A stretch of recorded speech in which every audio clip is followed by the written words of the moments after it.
Good morning. This is Steve Stites, the Chief Medical Officer here at the University of Kansas Health System, broadcasting live with you from the Dolph Simons Family Studio. Of course, Hawkeye's on my right, and on my left is Stephanie Baines. She's the Education Coordinator for the Poison Control Center, and she's with us. She has some very special guests that are here with her today. Well, actually, they're at home, I think. You'll want to stay tuned. But first, how do we do overnight, Dana? We could have done better. We could have done better. You're just laughing because that's the one we just saw on the screen, right? They're Big so guy? cute, and they're smart. So Yeah. they'll help us. Yesterday I believe we had 36 patients in the hospital. We did. We have 40 patients in the hospital. That's our now. highest number to start a day. Yes, and we've had to overflow our ICU into another ICU. So right now we have 40 patients, 18 total in the ICU with 6 on the ventilators. Only 30%, that's good. It is but if those ICU numbers go up and that's still 30%, those ventilator numbers go up. Unfortunately, we still have 6 people who meet that recovery criteria and on the ventilator too. So that's 12 total ventilators. Yeah, from COVID, that's Yep. a lot. And we still have 31 patients in-house who are in that recovery period. Now, Hayes has gone up in their numbers as well. They've increased. So right now they have 21 patients in the hospital. 19 are active infections, and they have 2 patients on the ventilator. So both here and there, the overall acute COVID numbers have increased. Here, there, and everywhere, I'm Yeah. afraid, is really what we're Yeah. facing. Well, let's first see, before we start the rest of our program, if there's any questions from reporters. And just to say, we have a stand-in today. Jill's not here. Bob Hallinan is one of our outstanding folks here in our media center. Will be Glad to be here. Do we have any reporter questions? Yeah, let's start with that. Reporters. Okay, that's clear. We have several community questions, but we want to get to our guests first today. You bet. So, Stephanie, this is the time of year you spend a lot of energy trying to keep kids safe from Halloween mischief that could harm them. How has COVID-19 impacted that work? Well, for us in the Poison Center, Halloween is still one of the most exciting nights of the year. So we know this year's festivities are going to look a little different, but we still have the same potential Halloween poisons that we've always had. So I brought my friends Hunter and Scout today to help share these potential poisons with you. Yeah, okay, who's Hunter and who's Scout? The dog. Hi there, I'm Hunter. Hi, Hunter. How are you? And I'm doing pretty good. Yeah. And I'm Scout. I'm the Hi, cat. Yeah. Cool. He's the cat. You know, I have a dog and cat at home, too, and I love that. I love them. Go ahead. Hey. No, well, I think they too want to stay safe this Halloween, so they actually have some questions to start to ask you guys, so they can stay safe. All right. This is awesome. My Yeah, okay. asks me questions, too. My cat ignores me, but my Oh, dog yeah, we're as it should be. Anyway, so our family likes to go trick-or-treating with friends. Is that still okay to do? You know, I think we've been saying it's okay as long as you know who's in your bubble and you try to keep your masks on and try to stay safe out there. I think that makes a huge difference. Hawk, what do you think? Yeah, I think we have said that it has been. If you are in your own bubble, you're in your own family unit, and you are going house to house, that interaction with somebody else in the other household is going to be very brief. Now, there has been some other guidance coming out where it is liked to, if that trick-or-treating is reduced this year because the spread has gotten to be so big. But a lot of that has to deal with going trick-or-treating in other groups, meeting with large groups of people doing that activity. I think if they're, like, for example, friends you're always with every day anyway, then being in trick-or-treating is not going to change that dynamic. But if it's a bubble in which you're bringing in people from the outside, that's probably a little dicier. Yeah. We probably wouldn't do that as much. But wearing a mask, trying to stay 6 feet away when you go up to somebody's door, and hopefully they've got that little magic claw or something to put the candy into the bag as much as possible. Just trying to make it as safe as you can. Nothing's ever without risk, and certainly if you're somebody who has some illness, your kids have some underlying disease, then you may think it's probably best not to do any trick-or-treating, but I think you can try to keep it pretty safe, and we know that that's an important tradition, and even during the midst of a pandemic, sometimes you got to have a little bit of fun out there. So, did that help, Hunter? Yeah, but oh, sure. But what about giving out candy? How can we do that safely? You said something about some magic claw? Yeah, well, that was my made up thing. I don't know. Yeah. I think just trying to stay Oh. 6 feet Distance, away yeah. is it. Yeah. And I'm not I going to push my see. cat out there to give him candy. I'm not doing that. But I've heard some people say, well, I'm just going to take a little scoop at the end of a broomstick and take it out there and dump food in the candy, or use some sort of a device like a piece of PVC piping that you put it on one end and it slides right into somebody's bucket. I mean, people have come up with all sorts of ideas. I'm so accurate in my throws, I just throw it right to them. You saw me throw a baseball once, and I think I can hit most of the trick-or-treat buckets. Absolutely. No, I can't, not at all. Go ahead. Yeah, I think, again, the mask is going to be important for the person in the house giving out the candy. That interaction is going to be extremely brief. So with the masking, with the short duration of time, with the trick-or-treaters going to be outside, you will kind of be on the other side of the threshold inside. That is the way that you're going to be safe. But make sure everybody, and hopefully the kids will have masks on, because, again, they're going to be trick-or-treating. You may want to have a mask on with part of a costume, but even if not, make sure to wear your other regular daily mask as well. All right. What other questions do y'all have? Well, you're talking about masks, but will a mask that's part of a costume, will that keep us safe? I think we would say you're going to have more than a mask for a costume, because most of those masks have holes for the mouth and the nose, so that really won't do much. You might have to have some kind of a cool mask you've made up of your own that looks a little like Halloween that can help you do it. Some of the guys around here wear these black masks. That's probably could use or something like that. But I'm not sure our little yellow surgical masks would add much to your Halloween costume, if you know what I mean. But I think if you can find, but I think that just a Halloween mask is not really going to keep you safe. Got it. Well, it's probably, though, not a good idea to, if you got one of those, those COVID masks, those little cloth masks, you probably shouldn't use markers on it, though, because you could breathe that in. That could be toxic. Yeah. I do you think about we should that, avoid Bob? painting or, I don't know.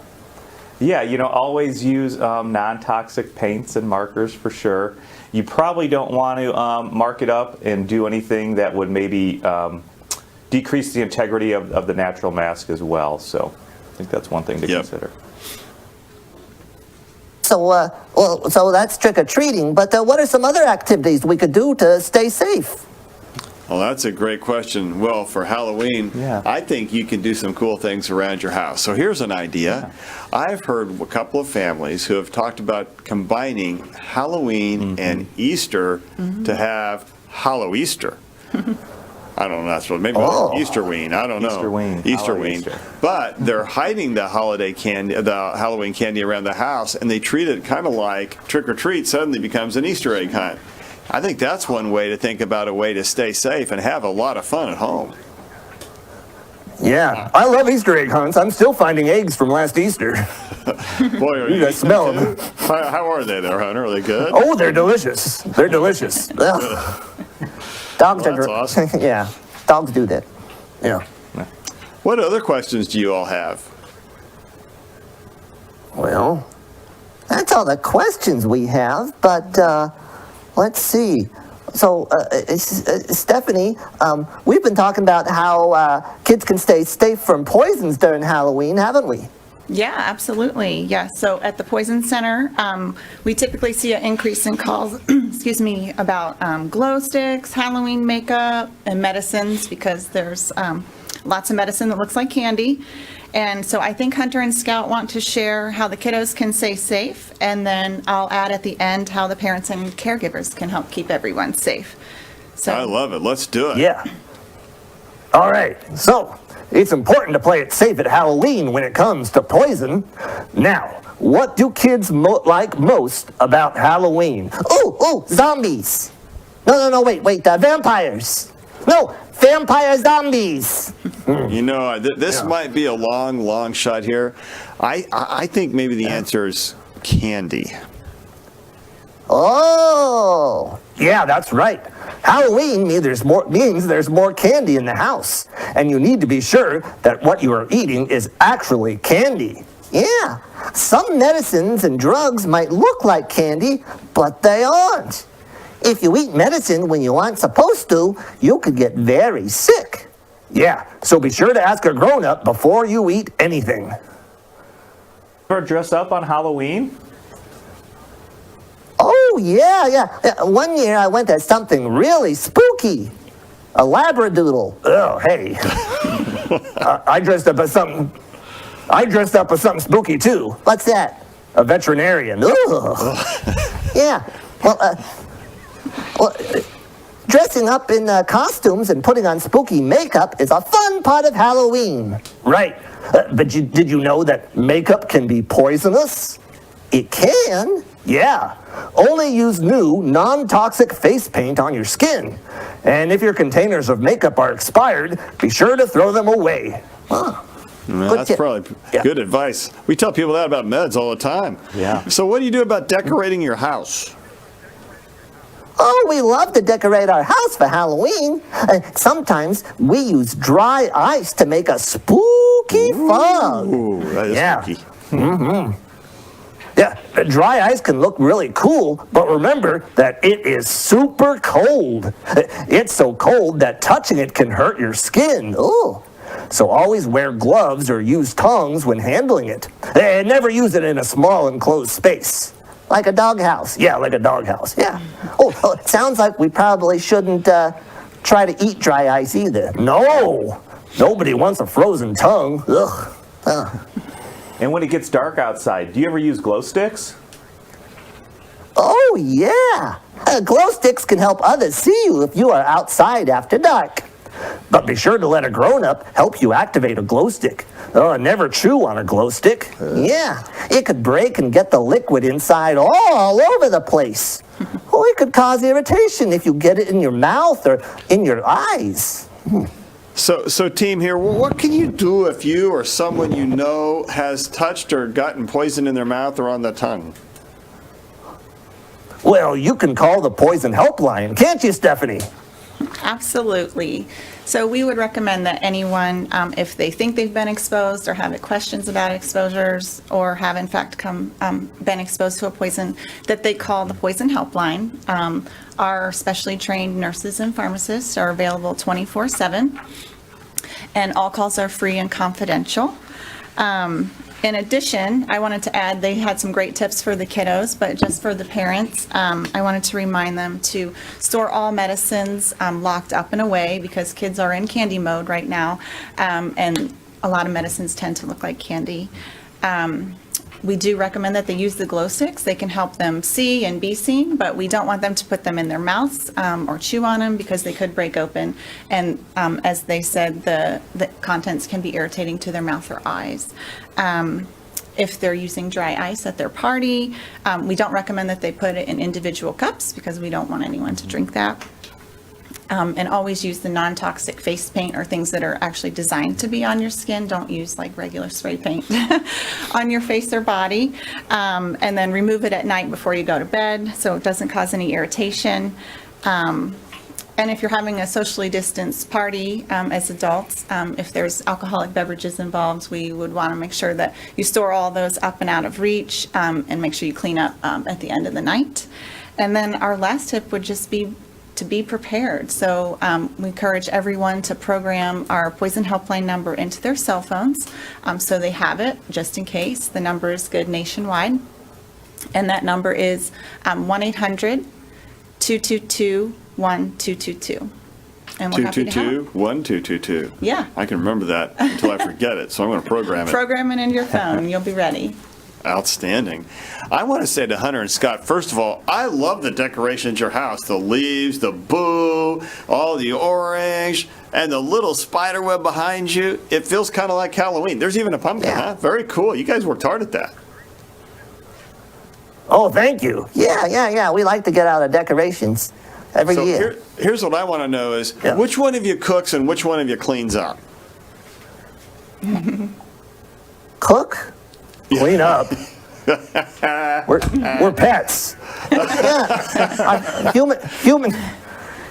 Humans wait on us hand and foot. You got some human service. We just got. Oh yeah, we just wait for the can to be opened. Yeah. And then to clean up, I've got a little box over in the closet, and I got to go outside. Yeah. Well done. Well, stay safe from COVID out there. We know that sometimes pets can get it too, so make sure you wear your masks when you go outside. You're around others. Okay. Yeah. Yeah. Cool beats. Thank you, guys. All right. Bob, let's see what questions we have from the community All today. right. Well, we noticed, Doctor, that you have voted already. Yes, It says I so did. right on your coat. Yes, I Good for did. you. A question, and we've had from several people, are voting polls considered super spreaders?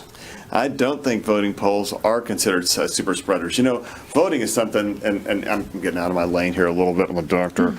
What's that line from Star Trek? I'm a doctor, not a physicist. So I'm a doctor, not a politician. But, you know, voting is just so darn important. And I think one of the questions is, can polls be safe? And I will say, I went to Union Station to do my absentee ballot, and I thought that was like incredibly safe. I was so impressed.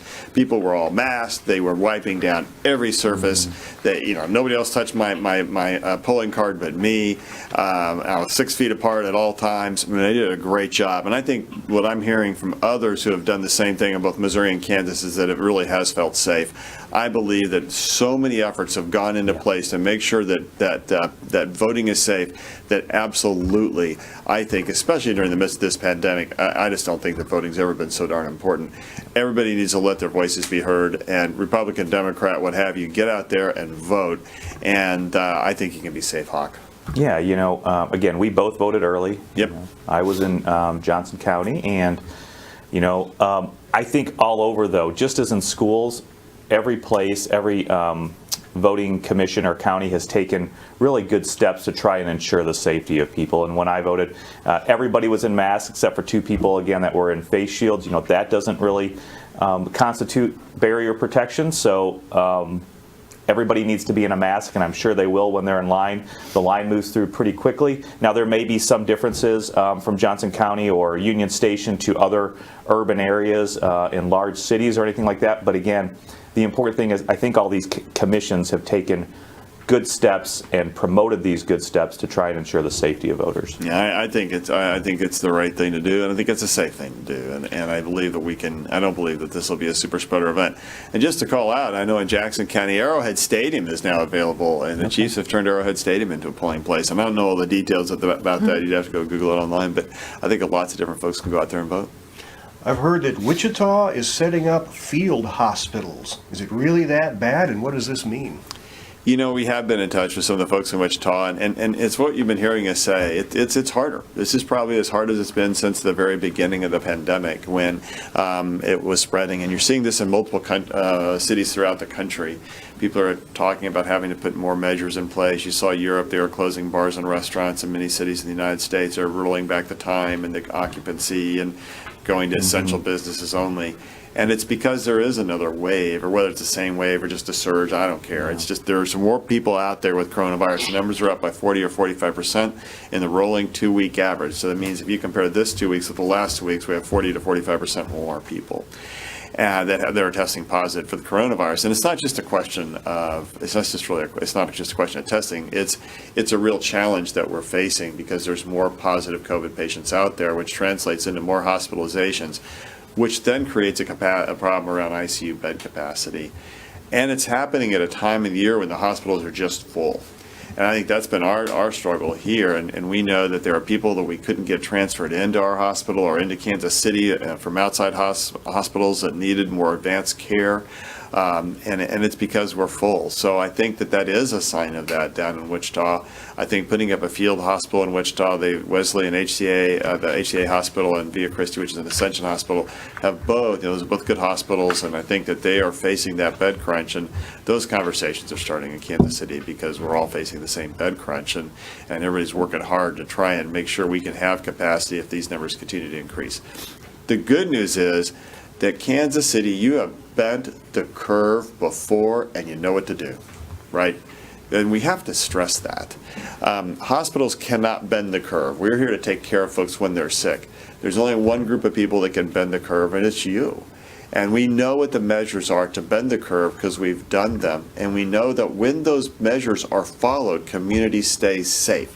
there's a thing that came out yesterday that said masking reduces infection rate by 40 to 50% in Kansas, and whether that's right or wrong, but it does indicate an exact number. But there are so many studies out there that show the effectiveness of masks. It's just unquestionable, and I'm always irritated when I read the paper or I read some other person out there. I was looking at, it was the Wall Street Journal today, and it was questioning the efficacy of masks. I'm like, really, come on, let's get over that question. Yeah. There is just no question about that. So masks make a huge difference. Distancing makes a huge difference. And as you've heard us say many times, there's still no place like home. And I think we really need to go back and say we've got to focus on bending the curve because we don't want to see society shut down. The only way to make that happen is for people to follow the rules of infection control because we can master that. And so, Hawk, further thoughts around that? Yeah, I mean, there was even a smaller study early on in the pandemic that looked at the Illinois-Iowa border that looked at when mask mandates were put in. Illinois did put one in because, remember, Chicago got hit pretty hard. Iowa did not, and they showed that the rate of increase of spread of the disease was greater in Iowa after the mask mandate was put in Illinois. So we know it, and there's more and more mounting evidence. Initially, there wasn't a lot of evidence about SARS-CoV-2 in masks. That population and individual data and research studies are being published more and more now. So it is actually true, and we need to continue to do the right things, especially as we move now into the colder weather. Obviously, Halloween is going to be this weekend. There's going to be a lot of parties.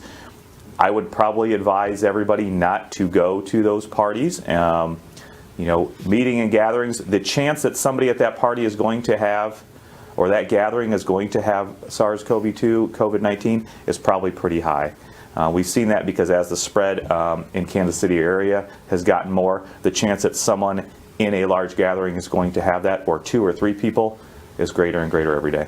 Yeah, it's really important. And so again, Kansas City, it's what we said before, BKC, we really need to bend the curve and following those rules of infection prevention and control, bend the curve and keep us safe. And I think there's a couple of important points to be made. There's some really important therapy on the horizon. You and I have talked before about the importance of monoclonal antibody therapy.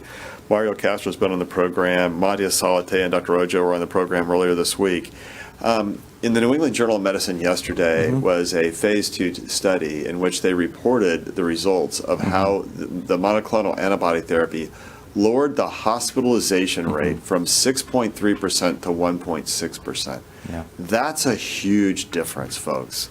There is hope on the horizon, and it's important hope because those monoclonal antibody therapies, I mean, by all indications, look like they're going to be effective. And I think it's still probably December, January or so. I think the early use authorizations are into the FDA. Will be going in. So this is really important. And so we have to work hard to stay safe now, because I think we're going to see a point in the next 3 months or so, and maybe sooner, that when those monoclonal antibody therapies start coming out to market, that I think they're going to help things a lot, Dana. Yeah, absolutely, and that's part of the study that Dr. Castro is a part of. So, but we have to understand too that the young people are getting it. Okay, they may not be hospitalized at the rate of the older populations. I had a 44-year-old patient in this week. But there's good evidence, there continues to be evidence, that the young people spread it to those other vulnerable populations, whether that's older populations and other people who have comorbidities that put them at higher risk of infection as well. So while the individual may not be at risk for severe illness, it easily spreads from that individual to those other vulnerable populations. Becca's wanting to know, our tennis club is moving from outdoor courts to domed coverings. And they say it'll be safe because of the high airflow moving from the bottom to the top. She's asking, is it really safe, or should we only play tennis when it's outdoors? Well, that's a great question. My wife likes to play tennis. We looked at the dome. We were asked to look at a bubble there too. Yeah. And I think the air turnover rate in bubbles is relatively slow, and I think that's what's important. Yes, it's better that it moves from the bottom to the top than the top to the bottom, but I think it's the turnover rate in a bubble, and I don't know how fast it is in the bubbles where that individual is playing. The ones I was familiar with looking at is twice an hour, which is way below what we would recommend for being a safe environment. Now, having said that, it also depends on the density of people in that bubble. If 2 people are in a typical tennis bubble, which covers 1, 2, or 3 courts, if it's 2 people, I don't think playing that's fine. And you probably play doubles okay, as long as you know who the doubles people are and they're in or somebody on the opposite court. But I think you start getting more people in there than that. I'm nervous. Yeah, I think there's no good exact numbers. I would say more than 2 people on a court. If you have a 3-court, when you start to put doubles on each court, that gets just more, and then you have more density in there. People are breathing hard, they're running, they're exerting themselves. That can just put more virus into the environment. And I think a lot of it depends on what are the safety protocols in place in that and around those bubbles, who's coming into play, what's our screening like. I mean, there's lots of layers to that question. And then again, I come back to the room turnover rate. Bubbles usually exist because of the pressure they create. They have a higher pressure inside the bubble than outside that helps keep them up. And they don't tend to turn over the rate of air in there because they want to keep the pressure inside the bubble. That's why they have the doors that seal and things like that nature. So you just have to look at that turnover rate inside the bubble. It's not just about how the air is moving once it's there in the bubble. It's about how often you empty that air and bring fresh air inside. So Nadine says a lot of people like to sit outside around a fire pit this time of the year. What about it? You still have to have a mask on. yeah, that's a great question, Hawk. What are you thinking? Yeah, I think if you can, spread yourself from the other people that aren't in your normal bubble, outside is certainly going to be more important than being inside and safer. If there's new people in your bubble and you're still around each other, if you're drinking, it's going to be hard to have the mask. But otherwise, I think we still would advise now to wear the mask, especially when it's people not in your household. If you can't separate, if you're outside for 8 to 10 feet, I think that's probably going to be the safest thing now, because more and more people are getting the virus, but they aren't understanding what their exposure is because it is just so prevalent in the community. Yeah, I think that's a really important point. When you used to do contact tracing, we could kind of figure out where it came from. Harder now because of all those community events and more people are sick around you. So it's more likely that you're going to have an exposure. And that's why your infection control, how you handle that, is becoming so important. And what that also means, to Hawkeye's point, that if you're around that fire, wearing a mask is probably the right thing to do. I guess if you're 10 or 20 feet apart, maybe not as big of a deal. But certainly if you're in that 4 to 6 feet apart, man, wear the mask. All right, we want to have our 90-year-old family member join a 6-person Thanksgiving dinner. And besides masks and socially distancing, will fans circulating the air make it any safer? Wow, that's a great question, Hawk. What do you think? I think that's dangerous. I do too. I think that's dangerous. If it is, even if it's your own household, it's 5 people and then the grandmother that comes in. If those are young people, again, unfortunately right now, a lot of people are getting the disease. We've had colleagues who have gotten the disease who do everything right, who don't understand where their exposure was. They aren't going out to large group gatherings. So especially if you have younger kids, we understand younger kids, get together more, do things more outside of school in just that group setting. It could be spread that way, and you just don't know it. We know a lot of people are asymptomatic. So because of that, I think just that situation can be a very dangerous situation. Yeah, I think you just got to think a 90-year-old, my 88-year-old mother-in-law put the hammer down on our Thanksgiving plan and said, I'm not coming over for Thanksgiving, which is, she's pretty smart. And I think probably is making a wise choice. I mean, if there was a way to get everybody tested the day before, it might make you feel a little safer. Yeah. But that's hard to do these days and hard to get that turnaround right away unless you have access to rapid testing. And so I think that's the only other way to think about it. But I'm with Hawk. I think it's just, you're just, man, there's a lot of virus out there today these days, and it just takes on a lot of risk. Or have the fan, at the back of the. Yeah, so that's even that. But I mean, even those things, it's just different. You're still inside the small house, and the fan's just blowing everything around, and it's not blowing it out of the house, and that's a little bit different. So, Steph, what are you doing for Thanksgiving? Are you having a big party, or are you keeping it small and safe? Unfortunately, our family is from Virginia, and so they typically fly in, but they're going to stay home this year, so it'll just be the 4 of us. Okay. And are Hunter and Scott coming over to your house for Thanksgiving? I don't know. Probably they'll stay at their own house. Maybe virtually. What are you guys doing for Thanksgiving, Hunter and Scott? Well, we were hoping to go to Stephanie's house, but doesn't sound like we're invited. Awkward. Yeah. Right. So just us with our family, and I'll carve the can of Alpo. Awesome. Ooh, I think Scott wants something different. You better work on that menu, big guy.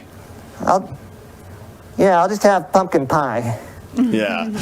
I do think that, for Hunter and Scout, for all of us, we're going to make, these are hard Thanksgiving things to try and manage. And you just have to say, here's the level of risk I'm willing to take on, and here's what I know that will be the safest, and try and do it like that. And I think still a lot to be thankful for. I think we need to be thankful for all the research work that's going on out there, and for things like monoclonal antibodies and vaccines, which tend to make us think that we'll be able to get back together by next Thanksgiving. And then I think we're just thankful that we're still here and alive, and while things are different and they're really hard, we're going to get through this, and I think that's something we can be thankful for. Glenn is asking, is there any progress on rapid antibody testing? Rapid antibody testing, huh? It might be antigen. So rapid antibodies are not used for diagnosis of acute infection. We don't really understand exactly in the day-to-day clinical use what the use of antibody testing is. Rapid antigen testing, there continues to be more and more EUAs, or emergency use authorizations, for that.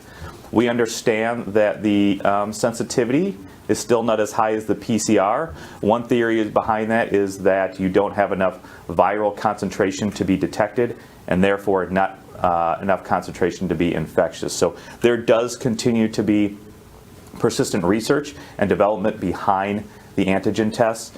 Right now they are being utilized, but even still, if you have a negative antigen test, that really needs to be followed up with a confirmatory PCR test. All right, Cindy is saying, yesterday the governor said Kansas had 500 deaths since the beginning of the pandemic through September, but we've had 500 additional deaths in the past 6 weeks. If this is true, how have we had so many recent deaths with improved treatments?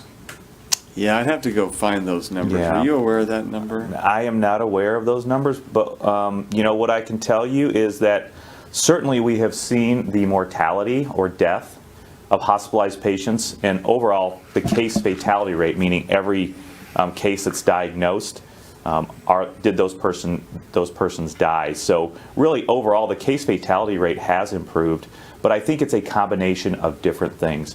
I think it's a combination of the supportive care we give, not ventilating as soon as possible, but it's also a combination of remdesivir. Right now, it doesn't look like plasma really is too beneficial, but I think also that depends on when in the disease process that was given.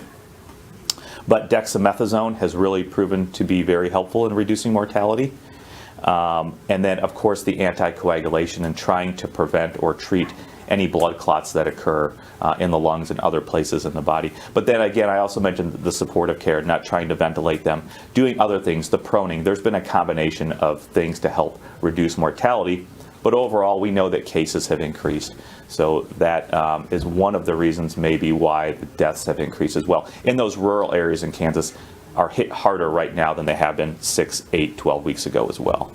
Yeah, I think that's the answer, and I think that there's just a lot more COVID out there. Now, look, we know the death rates in the United States are rising, but the result, not the death rate, the rate of death and hospitalization is down. Yes. But the number of hospitalizations is way up, and so as a result, we're going to see more deaths because of that. And it's just, if there's more disease, then there's going to be more death, and we just, again, that we know how to do this. We did it in March and April. We bent the curve. We know how to do it. And as things get colder and people move inside, they still want to gather, et cetera, and be in big group gatherings. We just got to face it. We have to follow the rules of infection control because the rules keep us safe, Bob. Sharon says Springfield, Missouri has a mask mandate, but we live in an island in the center of other places that don't have one. How would you talk to the city councils in those other areas to convince them to require masking in public? That's a great question.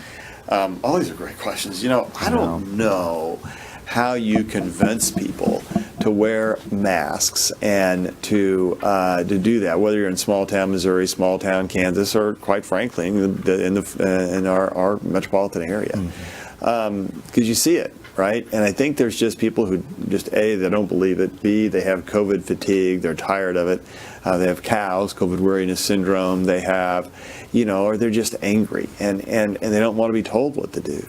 All those things are at play here. I don't know how to convince an elected official that wearing a mask is a simple right thing to do. All I can tell you as Hawkeye and I've been here for 30 years. How long have you been here? Since 2008 when I started All right, residency. so 12 years. And Stephanie, how long have you been here? 6. 6 years. Okay, so up here combined, there's like 44 years of being at KU. Pretty good math, pretty fast. Here's the deal. In our hospital, we have wards of COVID patients where we'll have, 20 or 30 patients on one area. We have mask protocols, a mask mandate here at the hospital. Here's what we know. We don't have cases of our staff getting sick by being in contact with COVID-19 patients. Why is that? Not in the hospital, not on our wards where we have, a lot of patients together. Why is that? It's because they're wearing a mask. So it's really a question of, do you want to stay safe or do you want to gamble? And it's funny to me that the hottest spots in the world are hospital wards full of COVID patients. And we know once we got the right PPE and the right protocols in place, we stop spreading it there. So the proof is right there. There is no better proof. People can talk about stuff all they want, but at the end of the day, the proof is right there. So we know masks keep people safe. And good infection control policies, washing your hands, keeps people safe. And yet folks still don't want to do that. And I don't know how to convince someone like it other than staying on message, keep pointing it out, and keep trying to get folks to understand that the next person who's sick could be them. Yeah, absolutely. I mean, again, as we talked about initially, there wasn't a lot of COVID-19 specific data to suggest that masks are helpful. There was other infections to show that masks are helpful. We have more and more SARS-CoV-2 data now, vetted, validated research that shows that. And it may just be a hubris. It may just not wanting to be saying that they're wrong. Nobody's wrong. Just as you said, do the right thing. It's never too late to do the right thing. You just got to keep giving your message. And then just to say, some people try to undermine and say, well, science isn't real, and people doctors know what they're doing, and blah, blah, blah, blah, blah. Okay, well, here's the deal. If science isn't real, then why are we trying to get a vaccine? Why are we trying to get monoclonal antibodies if science isn't real? Why is the treatment of heart disease and cancer and cystic fibrosis and lung disease and everything else, why has it improved so darn much if science isn't real? Science is absolutely real, and we're just trying to tell you what to do to keep yourself safe. And if you talk to Anil Garmacher, one of the patients we've had on this program multiple times, I think he'd tell you how important it is to follow those rules of infection control. Bob, time for one more question. One more, all right. I've heard that we still need to wear masks and socially distance after we get a vaccine. Is this true? How come? Yeah, I think we don't know the answer fully to that yet, Hawkeye, because there are a lot of layers to that. It depends on how safe and how effective that vaccine is, how many people have had the vaccine, how long it lasts, and lots of other variables. Yeah, and for the time being, a vaccine, again, will not necessarily be a magic bullet. We still have a lot of data to gather from the trials, and then after it's marketed and people are using it, the post-marketing analysis. So it doesn't look like anything is going to change as far as that front. Still, the best way to stop the spread of the disease is going to be masking and distancing. Now, that data may change, and the conclusions may change, and so our guidance may change at that point. But right now, the anticipation is, at least until we can get further information about the mass populace when they are vaccinated and what the conclusions are, the thing to do is going to be to mask and to distance still. All right. Well, those are all great points. Hey, tomorrow we're back. We'll be answering your questions with Hawkeye and myself and Amanda Gartner. Stephanie, final thoughts from you today, and remind us about how important the poison control line is and that number. Sure. So we want to wish everyone a happy and safe Halloween. And remember to program that poison helpline number into your phone so you're always ready. And that's 1-800-222-1222. Thank you. Thank you. Hunter and Scout, do you have final thoughts for us today? And thank you all for being on the show. Loved it. Now I got to go home and give my dog and cat a hug. Well, thank you so much for having us. And just want to say happy Halloween, everyone. And be safe out there. You bet. And Scott, one final question for you. My cat sheds a lot. Any advice on what I can do? Let's see. Get a better vacuum cleaner. Yeah. That's probably That'll really good. take care of it. That's good advice, I think. Yeah. All right. Hey, listen, send us your mask pictures and videos. This is the last chance for you to show us how you're going to use your mask with your Halloween costume. We'd love to see that. You know, it is getting harder. We've been here before, and we can get through it again. We can bend the curve just like we have before. And we just need everybody out there to make sure they follow the rules of infection control. As we close, Hunter and Scott are going to leave us with this video with one more reminder about dry ice and candy, thinking about the whole Halloween deal. Be safe out there, and remember, you can bend the curve. You can do the things about keeping your distance, washing your hands. Don't go out if you're sick. Wear your mask. Stay safe, and remember, there is still no place like home. And hope is on the way. We'll see you tomorrow. I've got spooky ice. Isn't it cool? I like it because it looks spooky. I'll say it's so cool it could burn you. Huh? This ice is much colder than regular ice. Only adults should handle dry ice, and they should always wear gloves or use tongs. Never touch it with your bare hands. It could freeze your skin from frostbite and make it feel like a burn. And don't try to lick it or put it in your drink. Why not? It's not meant for that. It could burn your mouth and throat. It's best to just watch it from afar and never get too close. Oh. Well, I can't wait for Halloween. I'm gonna get so much candy. Just remember to wait to open it after you get home. Why? Because a grown-up needs to check it to make sure it's safe. I can help you, Scout. Remember, chocolate is poisonous to pets. We just want to make sure everyone is safe. Oh, yeah. You did really well. I think you're ready to go trick-or-treating. Yes! Come on, let's test your makeup and I'll draw you a vampire face.